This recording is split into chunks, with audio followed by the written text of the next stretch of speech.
Ороза туткандарды Алла Таала Кур'анда мактаган. Улуу адамдардын, касиеттүү аулиялардын, салихтердин, бейишке кирүүчүлөрдүн сыпаттары деп мактаган. Алла аларга улуу сооптор даярдаган деп. Момундардын, имандуулардын бир сыпаты орозо кармап жүрөт экен да.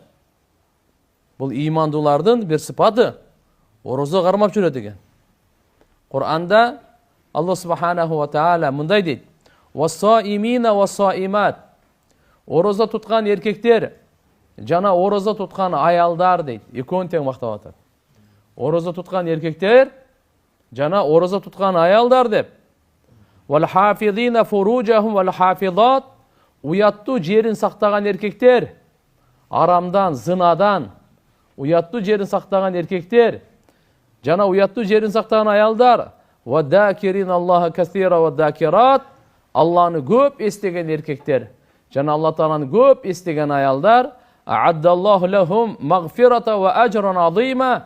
Алла Таала аларга улуу сооп, Алла Таала аларга кечиримдүүлүк жана улуу соопту даярдап койгон дейт. Бул жерде үчөө, мындан мурункусу дагы Алла Таала имандуу эркектер, имандуу аялдар, имандуу мусулман эркектер, мусулман аялдар деп эсептеп келип, ушул жерде мынакей ороза туткан эркектер жана ороза туткан аялдарга Алла Таала бере турган белеги кечиримдүүлүк. Күнөөлөрүн кечирет экен Алла Таала.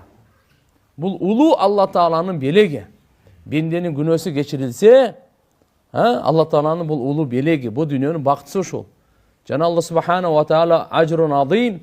Алла кайсы ажырды, соопту азим деп айтса, аны башка махлуктун акысы жок эсептей албайт да. Мүмкүн эмес эсептеген. Алладан башка эч ким билбейт деген сөз бул.